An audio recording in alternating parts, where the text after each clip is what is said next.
Welcome to Benapole. নানান রঙের ফুলের মেলা খেজুরগুড়ের যশোর জেলা। মুক্তিযুদ্ধের প্রথম শত্রুমুক্ত জেলা, প্রথম ডিজিটাল জেলা, মহাকবি মাইকেল মধুসূদন দত্তের স্মৃতি বিজড়িত যশোর জেলা। এই যশোর জেলার স্ব উপজেলায় রয়েছে বাংলাদেশের বৃহত্তম স্থলবন্দর বেনাপোল। আমাদের আজকের গন্তব্য হচ্ছে বেনাপোল। তার সাথে আরো দেখব ঐতিহাসিক যশোর রোড, ফুলের রাজধানী গদখালি, জামতলার মিষ্টি, ভাসমান সেতু, মণিহার সিনেমা হল। সব মিলিয়ে খুবই চমৎকার হতে যাচ্ছে আজকের এই ভ্রমণ গল্পটি।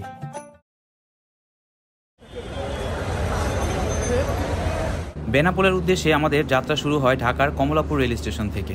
আমরা যাচ্ছি বেনাপোল। তোমার টিকিট কই? আমার টিকিট নাই, এখন ট্রেনে দেখে আমাকে কি করে। আজীবন কি তুমি টিকিট ছাড়াই ভ্রমণে অভ্যস্ত? এটা ছোটবেলা থেকে করে আসছি। ঢাকা বেনাপোল রুটে বিরতিহীন ট্রেন সার্ভিস বেনাপোল এক্সপ্রেস। সপ্তাহে 6 দিন যাত্রী নিয়ে চলাচল করে এই ট্রেন। ভাড়া লাগবে নন এসিতে 500, এসি চেয়ার 950 এবং এসি বার্থ 1750 টাকা। বিরতিহীন এই ট্রেন সার্ভিসে বেনাপোল পৌঁছাতে সময় লাগে 8 ঘন্টার মতো। Welcome to Benapole. আমাদের রিসিভ করতে আসছে হাসিফ স্যার। স্টেশন থেকে বের হয়েই আমরা চলে যাই বেনাপোল কাস্টম হাউসে কর্মরত আমাদের বন্ধু মনি হাসানের ডরমিটরিতে। সেখানে ব্যাগটেগ রেখে ফ্রেশ হয়েই আমরা বেরিয়ে পড়ি মাইকেল মধুসূদন দত্তের স্মৃতি বিজড়িত মধুপল্লীর উদ্দেশ্যে।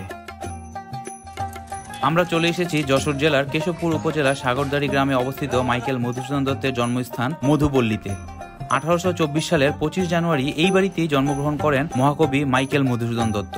কুটিরের আদলে তৈরি প্রধান ফটক পেরিয়ে প্রবেশ করতে হয় মধুপল্লীতে। সামনেই কবির আবক্ষ মূর্তি, ভেতরে কবির বসত বাড়ি, যা এখন জাদুঘর। 1965 সালে সরকার বাড়িটি পুরাকীর্তি হিসেবে ঘোষণা করে। মধুসূদনের পরিবারের ব্যবহার্য কিছু আসবাবপত্র আর নানান স্মৃতিচিহ্ন নিয়ে এ বাড়িতেই প্রতিষ্ঠিত হয়েছে মধুসূদন জাদুঘর।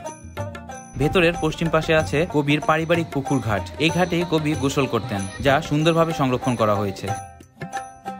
এছাড়াও পুরো স্থাপনার চারপাশে সুন্দর ফুল গাছ দিয়ে সাজানো হয়েছে, যা দেখে যে কারোরই মন ভালো হয়ে যাবে।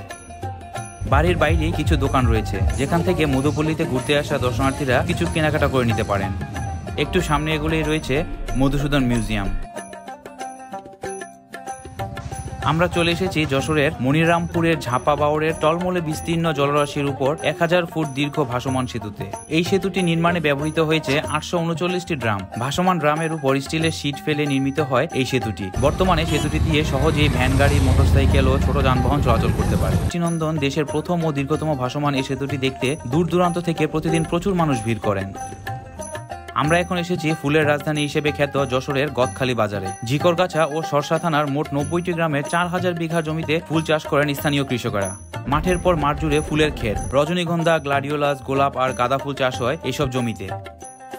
বাতাসে ফুলের মিষ্টি সৌরভ, মৌমাছির গুঞ্জন আর রঙের অপুরাণ খেলা যে কাউকেই বিমোহিত করে রাখবে অনেকটা সময়। ফুলের বাজার ঘুরতে আসা দর্শনার্থীদের উপলক্ষ করে মেলাও বসেছে এই বাজারে। মেলায় হরেক রকমের খেলা আর বিনোদনের পাশাপাশি নাগরদোলাও রয়েছে। নাগরদোলা দেখে আমরাও লোভ সামলাতে পারলাম না।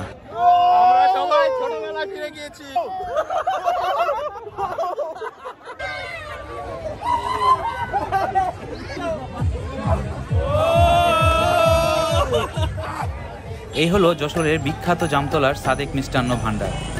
যে চেনে সে কেনে, সাদেকের সৃষ্টি জামতলার মিষ্টি। এই স্লোগান নিয়ে 1955 সাল থেকে সাদেক মিষ্টান্ন ভান্ডারের যাত্রা শুরু। যশোরের সাদেক গোল্লা গুণে মানে ও স্বাদে অনন্য। ছানা দিয়ে তৈরি ঘন চিনির রসে ডুবানো এই মিষ্টির স্বাদ আসলেই চমৎকার।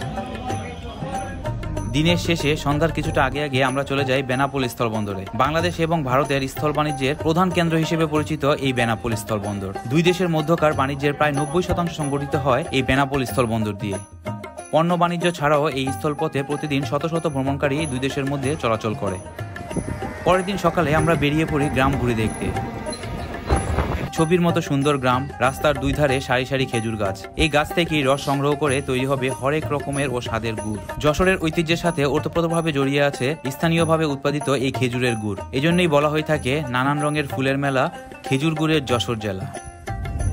আমাদের গাড়ি চলছে ঐতিহাসিক যশোর রোড দিয়ে।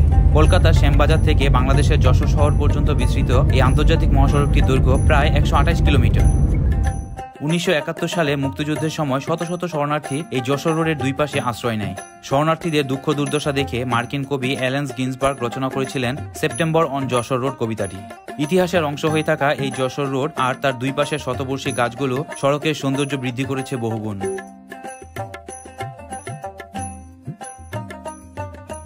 দেশের প্রথম ডিজিটাল জেলা ঘোষণা করা হয় যশোরকে। আমরা এখন চলে এসেছি যশোরের সেই বিখ্যাত আইটি পার্কে। দেশের আইটি সেক্টরে ডেভেলপমেন্টের মাধ্যমে যুব সমাজকে আইটি বিশেষজ্ঞ হিসেবে গড়ে তুলতে সরকার 2007 সালে 305 কোটি টাকা ব্যয়ে নির্মাণ করে এই শেখ হাসিনা সফটওয়্যার পার্ক, যা যশোরের আইটি পার্ক নামে পরিচিত।